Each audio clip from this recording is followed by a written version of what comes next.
نحمده ونصلي ونسلم على رسوله الكريم اما بعد. بزرگان محترم، میں چیئرمین صاحب اور دوسرے جو ہمارے معزز حضرات یہاں پر تشریف لائے ہوئے ہیں، انہیں سب کا شکریہ ادا کرتا ہوں. اور اس مشن کے لیے ہم اکٹھا ہوئے، جس مشن کا نام سوچھ بھارت رکھا گیا. ہمارے ملک اور بھارت کے پردھان منتری نریندر مودی جی نے 2014 میں اس کا آغاز فرمایا. تو ہم لوگ یہ سمجھتے ہیں کہ 2014 سے اس کا آغاز ہوا ہے، لیکن صحیح بات یہ ہے کہ مذہب اسلام میں صفائی ستھرائی کی تعلیم آج سے نہیں بلکہ 1400 سال پہلے سے دی گئی ہے.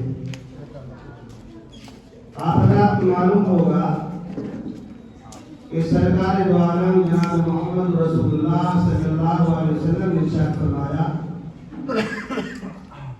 کہ اسلام صفائی اور ستھرائی کا نام ہے.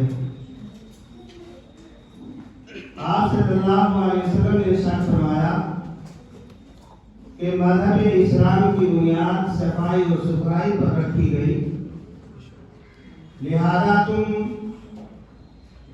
صفائی اور ستھرائی کا خیال رکھا کرو. بزرگان محترم، مذہب اسلام میں صفائی ستھرائی کی کیا اہمیت ہے، اس کا اندازہ اس بات سے لگایا جا سکتا ہے کہ دن میں 5 مرتبہ نماز پڑھنے سے پہلے طہارت، پاکیزگی، وضو کرنے کا حکم دیا گیا اور ناپاک ہونے کی صورت میں غسل کرنے کا حکم دیا گیا. مذہب اسلام ایک ایسا مذہب ہے کہ جو صرف ظاہری گندگی کو دور کرنے کا حکم نہیں دیتا بلکہ انسان کے دل و دماغ میں باطنی جو خباثت اور گندگی ہوتی ہے اس کو بھی دور کرنے کا حکم دیا گیا.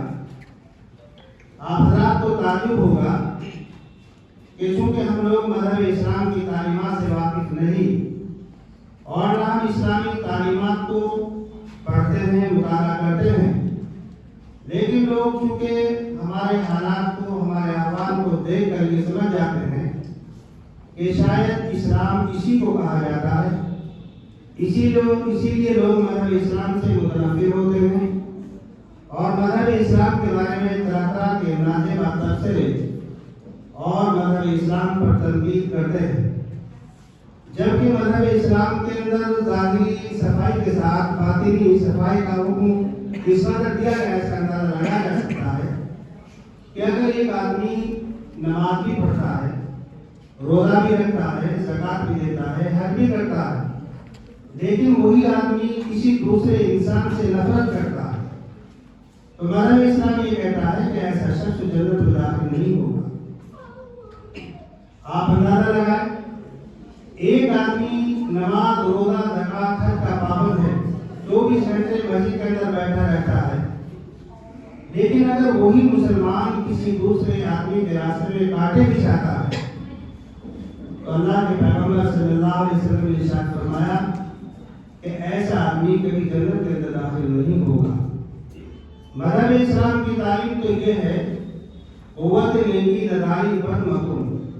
اگر آپ کسی کے راستے میں کانٹے نہیں بچھا، کسی کے راستے میں پھول نہیں بچھا سکتے تو کم سے کم کانٹے بھی مت بچھائیے. آپ کسی کی تعریف نہیں کر سکتے تو برائی مت کیجیے. آپ کسی کے ساتھ اچھا نہیں کر سکتے تو اس کے بارے میں برائی مت سوچیے. بزرگان محترم، مذہب اسلام سب سے زیادہ زور دیتا ہے وہ عقیدے کی درستگی اور نزدیک کی صفائی ستھرائی پر دیتا ہے. انسان کی سوچ کیسی ہے، اس لیے کہ انسان کا عمل اتنی اہمیت نہیں رکھتا جتنی انسان کی سوچ اہمیت رکھتی ہے.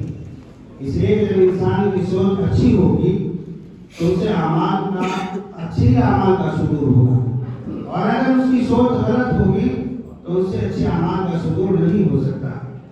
تو جہاں مذہب اسلام نے ظاہری صفائی ستھرائی کی تعلیم دی ہے، وہاں پر مذہب اسلام نے باطنی اور پاکیزگی پر بھی زور دیا ہے۔ بزرگان محترم ابھی ہمارے بھائی صاحب ڈرامہ پیش فرما رہے تھے، اور انہوں نے اس ڈرامے میں ایک بات کہی کہ پانی جو ہے پانی، اس کے اندر گندگی نہیں ڈالنی چاہیے۔ بہت اچھی بات کہی۔ نبی اکرم صلی اللہ علیہ وسلم نے ارشاد فرمایا کہ کچھ لوگ وہ ہوتے ہیں کہ جن پر اللہ کی لعنت ہوتی ہے۔ لعنت کا مطلب ہمارے یہاں یہ ہوتا ہے کہ جس کو اللہ کی رحمت سے دور کر دیا جاتا ہے۔ فرمایا کہ ان میں ایک وہ شخص ہے جو ٹھہرے ہوئے پانی میں پیشاب کرتا ہے۔ میرے آقا صلی اللہ علیہ وسلم نے ٹھہرے ہوئے پانی میں پیشاب کرنے کی ممانعت فرمائی۔ اگر آپ ٹھہرے ہوئے پانی میں پیشاب کرتے ہیں، پاخانہ کرتے ہیں، گندگی ڈالتے ہیں، تو ایسا شخص جو شریعت کی نظر میں مردود ہوتا ہے، وہ اللہ کی رحمت سے دور ہو جاتا ہے۔ اور صرف اتنا نہیں بلکہ لوگوں کی راحت رسانی کے لیے میرے آقا صلی اللہ علیہ وسلم نے ارشاد فرمایا، اگر کوئی درخت ہے اور اس درخت کے سائے میں لوگ بیٹھتے ہیں تو فرمایا کہ وہاں پر کوڑا ڈالنے کی، گندگی ڈالنے کی ممانعت فرمائی گئی۔ اب ظاہر سی بات ہے، جہاں کوڑا گندگی ڈالنے کی ممانعت فرمائی گئی ہو تو وہاں پر پاخانہ اور پیشاب کرنے کی اجازت کیسے دی جا سکتی؟ میرے آقا صلی اللہ علیہ وسلم نے ارشاد فرمایا، جہاں سے لوگ گزرتے ہو، جہاں سے لوگوں کا راستہ ہو، ایسے راستے پر پیشاب کرنا، پاخانہ کرنا اور کوڑا کرکٹ ڈالنا، اس کو ممنوع قرار دیا گیا ہے۔ بزرگان محترم، اصل بات یہ ہے کہ ہم اپنے بچوں کو صفائی ستھرائی کی تعلیم نہیں دیتے، اور تعلیم دینے سے پہلے ضروری ہے کہ ہم ان چیزوں کا خود بھی اہتمام کریں۔ اب مسئلہ اصل میں ہوتا یہ ہے بزرگان محترم، ہم اپنے بچے کو کہتے ہیں کہ بیٹا سچ بولنا چاہیے، ہم اپنے بچوں کو کہتے ہیں کہ بیٹا وعدہ پورا کرنا چاہیے، لیکن جب بچے ہمارے کردار کو دیکھتے ہیں، ہمارے اخلاق کو دیکھتے ہیں، ہمارے ماں باپ ہم سے کہہ رہے ہیں کہ سچ بولو، اور وہ دن صبح سے شام تک جھوٹ بول رہے ہیں، ہمارے ماں باپ کہتے ہیں کسی سے جھگڑا مت کرو، لیکن ہمارے گھروں کی پوزیشن یہ ہے کہ صبح سے شام تک ہم لوگ اپنے بچوں کے سامنے لڑتے اور جھگڑتے رہتے ہیں، تو اس صورت میں ہمارے بچوں پر ہمارے کردار کا نہیں، ہمارے اخلاق کا اثر نہیں پڑے گا۔ اس لیے ہمیں چاہیے کہ ہم بتانے سے پہلے ان چیزوں پر خود بھی عمل کریں۔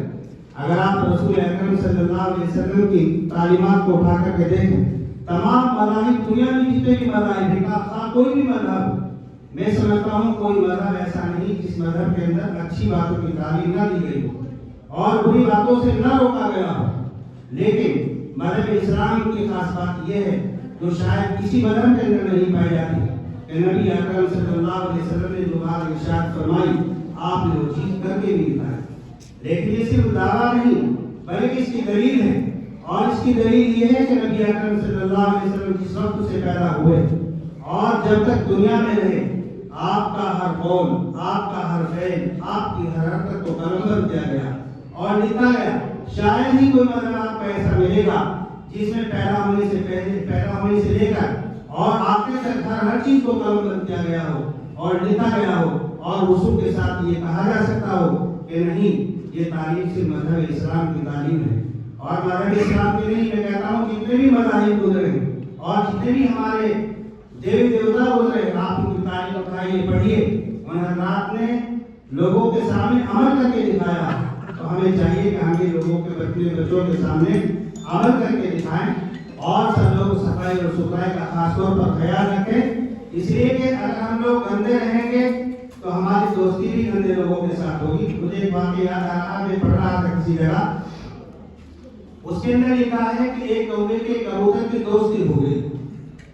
اب ایک آدمی سوچنے لگا، بھائی کوا کبوتر دونوں میں آپس میں دوستی تو بڑے تعجب کی بات ہے، کبوتر کہاں اور کوا کہاں؟ اب دیکھا گیا کہ دونوں کے دونوں لنگڑے تھے۔ پتہ یہ چلا کہ دونوں کے اندر جو دوستی ہوئی ہے اس وجہ سے ہوئی کہ دونوں کے دونوں لنگڑے تھے۔ اسی طریقے سے لکھا ایک جگہ کہ یونان کا ایک بہت بڑا طبیب اور ڈاکٹر گزرا ہے، اور وہ سفر میں تھا، کسی جگہ جا رہا تھا، تو ایک مرتبہ اس کے پاس ایک پاگل آ کر کے بیٹھ گیا۔ اس نے اپنے خادم سے کہا کہ مجھے پاگلوں کی دوائی لا کر کے دو۔ انہوں نے کہا صاحب آپ تو پاگل نہیں، آپ تو ہوشیار آدمی ہیں کہ نہیں، مجھے دوائی لا کر کے دو، میں دوائی استعمال کروں گا۔ خادم نے کہا کہ آپ نے بتائیے تو صحیح، آپ پاگلوں کی دوائی استعمال کرنا کیوں چاہتے ہیں؟ کہا کہ آپ کے میرے اندر کوئی نہ کوئی پاگل کی صفت پائی جاتی ہے جس کی وجہ سے پاگل میرے پاس آ کر کے بیٹھا ہے، اس لیے اگر میرے اندر صفت کا ہوتی تو پاگل میرے پاس آ کر کے نہ بیٹھتا۔ بزرگان محترم، اگر ڈاکو آپ کے پاس آ کر کے بیٹھتا ہے، شرابی آپ کے پاس آ کر کے بیٹھتا ہے، زانی آپ کے پاس آ کر کے بیٹھتا ہے، تو پھر یہ سمجھ لینا چاہیے آپ کے اندر بھی کچھ نہ کچھ لچک ضرور ہے۔ اس لیے ہمیں چاہیے، شیخ سعدی رحمۃ اللہ علیہ بہت بڑے صوفی گزرے ہیں اور اٹلی کے رہنے والے تھے، روم کے رہنے والے تھے۔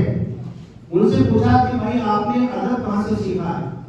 انہوں نے کہا کہ میں نے بدماشوں سے، ڈاکوؤں سے، خراب لوگوں سے ادب سیکھا ہے۔ کہنے کو کیسے سیکھا ہے کہ میں ان کے پاس جاتا تھا اور دیکھتا تھا یہ لوگ کیا کیا غلط حرکتیں کرتے ہیں، اور جو وہ غلط حرکتیں کرتے تھے میں ان سے پرہیز کرتا تھا۔